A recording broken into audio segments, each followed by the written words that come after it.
ദൈവനാമത്തിന് മഹത്വമുണ്ടായിരിക്കട്ടെ.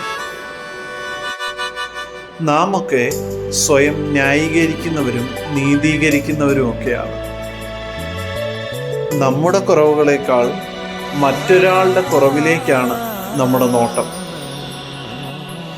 ഈ നോമ്പുകാലം ദൈവം നമ്മോട് ആവശ്യപ്പെടുന്നത് നമ്മുടെ കുറവുകളിലേക്കും പരിമിതികളിലേക്കും നോക്കി ആ കുറവുകൾ പരിഹരിക്കപ്പെടുവാനായിട്ടാണ്.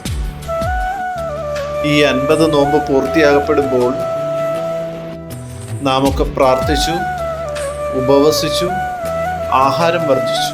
പക്ഷേ നമ്മളിലൊക്കെ ഒരു രൂപാന്തരം ഉണ്ടായോ എന്ന് നാം ചിന്തിക്കേണ്ടിയിരിക്കുന്നു.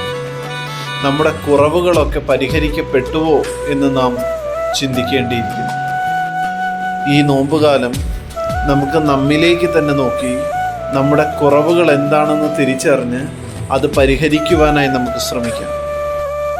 നമ്മുടെ കുറവുകൾ എന്താണെന്ന് ദൈവം നമുക്ക് കാട്ടിത്തരുമ്പോൾ അതിനോട് മറുതലിച്ചു പോകാനായിട്ടല്ല, അല്ലെങ്കിൽ ദുഃഖിതനായി പോകുവാനായിട്ടല്ല, ആ കുറവുകളെ പരിഹരിക്കുവാനായി ഈ നോമ്പുകാലം നമുക്കിടയായിത്തീരും. അതിന് സർവശക്തനായ ദൈവം നമ്മെ ഓരോരുത്തരെയും സഹായിക്കട്ടെ, ശക്തീകരിക്കട്ടെ, ബലപ്പെടുത്തട്ടെ. ആമേൻ. പാപമെന്നിൽ നിന്നും നീക്കാൻ രക്തം ചിന്തി